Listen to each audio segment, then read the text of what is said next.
What's up, y'all? It's Dr. Paul with another mail call for Liberty Hill Comics, where I share over 40 years' experience collecting, investing, and conserving comics with you. Today, we're opening a very fun Copper Age first appearance, one that I'm a personal big fan of, but with a twist. This transaction didn't go as planned, and this video is about what to do if you purchase a comic book online and are dissatisfied with the outcome. I'm looking forward to sharing this comic, the steps I took to resolve my disappointment, and the final outcome with you.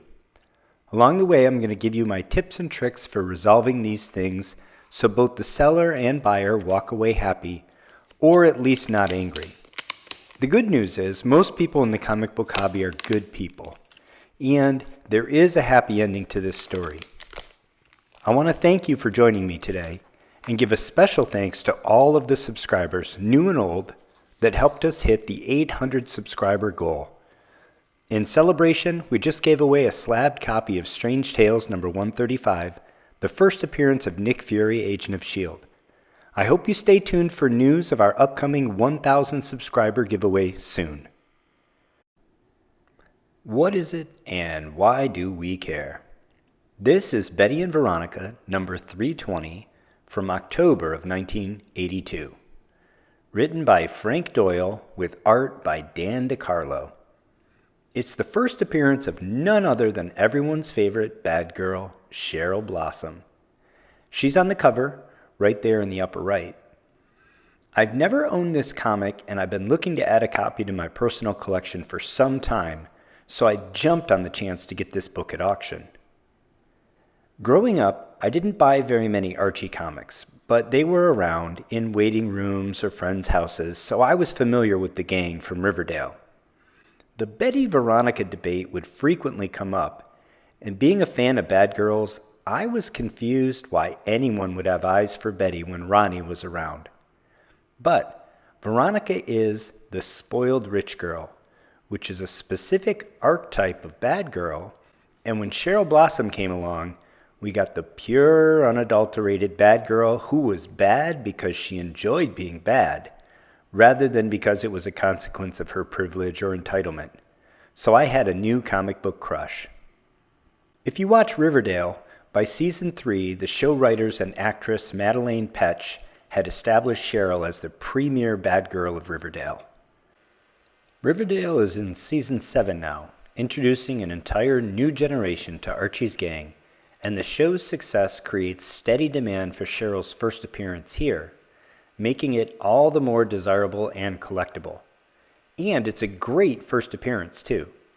She's introduced in the book's second story, a 5-pager scripted by Frank Doyle with art by Dan DeCarlo titled Dare to be Bare. Risqué by the standards of the time, Cheryl is introduced in a scandalously small bathing suit and then proceeds to take her top off, announcing that in Europe they go topless, and declaring Riverdale prudish and old-fashioned. Stopped disrobing by Betty, another reason to despise that goody two-shoes, Cheryl goes off-panel where we found out she did indeed go topless and was eventually rounded up by the police. So basically, this book has it all.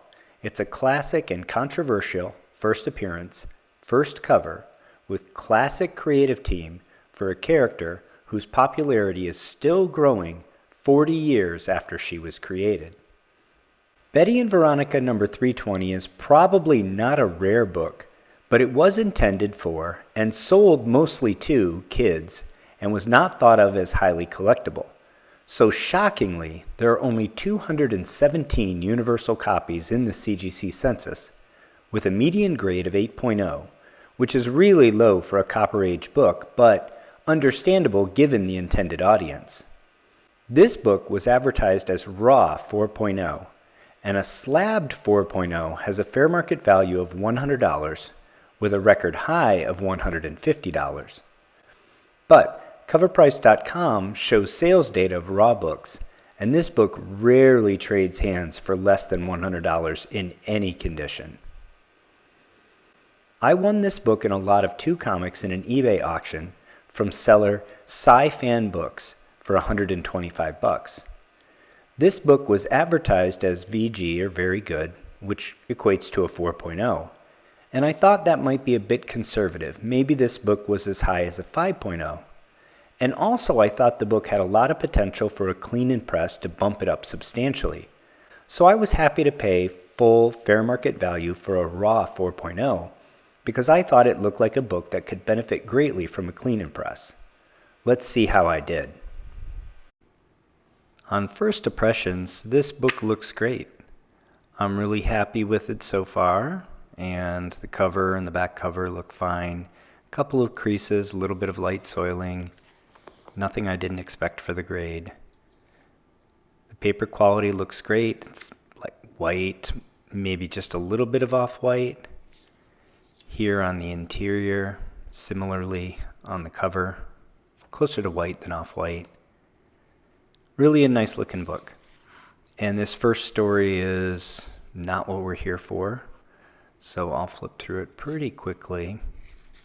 It is Dan DeCarlo, and he's a very well-known creator for Archie, but this is what we came here for. Cheryl's introduction, Dare to be Bare. This is Cheryl's first panel right here where she's got a green vest on over her scandalous two-piece, which she drops, and everybody gasps about. If you're sharp-eyed, you may have already seen the issue, though.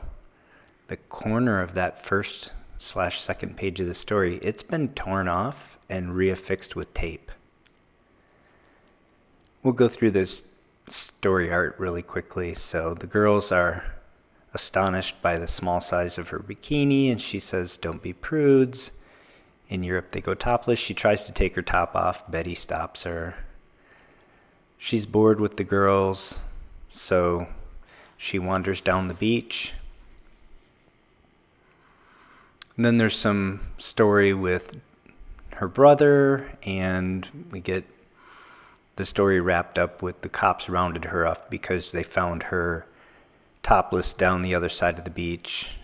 Jason was sneaking beers in, pretending they were soda, and so both the Blossoms get taken away in cuffs by the park rangers, I guess. And that sort of wraps up our story. So, what to do about this tape? Tape is terrible, boys and girls. I know it gets a free pass from CGC because it's so prevalent in comic book hobby, and I know there was a prominent dealer who declared that it was not restoration and taped nearly every book that passed through his hands, even ones that didn't need it. But the argument from authority is a logical fallacy for a reason. This sort of Scotch tape destroys paper, period. The adhesive eventually penetrates the paper and breaks down there, and the paper that has been penetrated by the adhesive yellows, embrittles, and eventually disintegrates. I don't like tape on comics because comic book preservation is very important to me. I consider myself a caretaker of these treasures, and I don't want them deteriorating on my watch. Before I get people howling at me about archival tape, yes, I know archival tape exists, and I'm not talking about that. I'm talking about the Scotch tape that is on 99% of the comic books that have tape on them. So, back to this copy of Betty and Veronica. Other flaws I could live with, and the seller did grade this conservatively at very good, but they didn't disclose the presence of tape. And I think even in a very good book, tape should be disclosed. I think we all more or less agree upon that in the comic book hobby, and I just can't abide by tape. So I just wanted to return this book for a refund. But the seller, Sci-Fan Books, listed the book as no returns, both in the description and in the listing proper. Despite this, you do have protection from eBay within the first 30 days that if an item is not as described, then you can return it, even if the listing states no returns. Now, those of you that follow the channel know that I don't like to resort to hardball, and do so only rarely when someone isn't responsive or is especially aggressive with me. I usually like to send the seller a nice note, tell them thanks for shipping the book to me, it got here safely, etc., and then tell them gently that unfortunately I'm not happy because this flaw was not disclosed, so I don't believe the comic was as described. These are the key words because this categorization gives the benefit of the doubt to the buyer and gets you a refund within 30 days of purchase, even if the listing indicates no refunds or as is. If you are dissatisfied with a purchase, make sure you use these key words as long as they're correct and truthful. Most sellers are genuine, honest people, and if you point out a flaw that was not disclosed in a polite way, they'll be more than happy to work with you to resolve your dissatisfaction.